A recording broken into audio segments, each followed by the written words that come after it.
Pour construire une phrase en anglais, il nous faut un sujet, un verbe et un complément. Regardons cet exemple. Simon is English. Simon est anglais. Dans cette phrase, Simon est le sujet, is est le verbe conjugué et English est le complément. Parfois, le sujet peut aussi être un pronom. Exemple, he speaks English. Il parle anglais. Voici tous les pronoms sujets. I, you, he, she, it, we, you, they. Comme vous pouvez le remarquer, en anglais, il existe le pronom personnel it, qui désigne les objets inanimés ou les animaux non domestiques. It est également utilisé dans l'expression de l'heure et de la météo. Par exemple, it's hot, il fait chaud. It's 6:15, il est 6h15. Pour faire une phrase, on peut aussi se retrouver avec la configuration suivante. Sujet, plus auxiliaire, plus verbe, plus complément. Exemple, Beyoncé will sing a new song tonight. Beyoncé va chanter sa nouvelle chanson ce soir. Toutefois, certains éléments peuvent être supprimés. Dans ce cas, la phrase peut être composée d'un sujet et d'un verbe. She sings, elle chante. D'un sujet, un auxiliaire et un verbe. She will sing, elle va chanter ou alors elle chantera.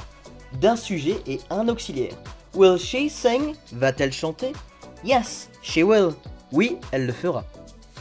Pour faire une phrase négative, lorsqu'on utilise le verbe be, il suffit de rajouter not, comme dans l'exemple suivant. He's not tired.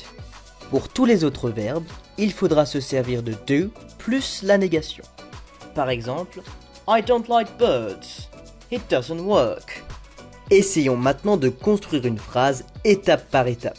La phrase que nous voulons construire est la suivante. Mon frère habite à Londres.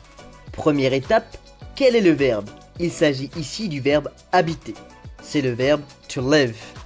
Quel temps faut-il utiliser? Que veut-on exprimer? Un goût, l'âge, une habitude, une action qui a lieu au moment où l'on parle?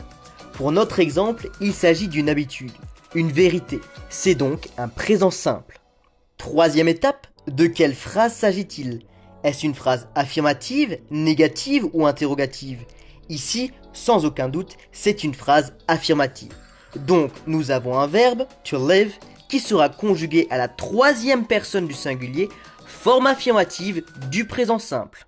Et comme il s'agit de la troisième personne, il ne faudra surtout pas oublier l'ajout du S à la base verbale. Quatrième étape, créer sa phrase. Nous savons quel est le verbe, to live.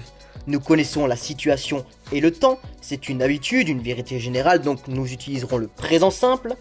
Nous savons quel est le type de phrase, quel est le sujet à utiliser. C'est une phrase affirmative à la troisième personne du singulier. La phrase sera donc My brother lives in London. Les exemples utilisés dans cette vidéo sont extraits de deux ouvrages que je vous recommande fortement. English Pictogrammar de Rebecca Dam et Mes fiches d'anglais illustrées de Cynthia Fourcade.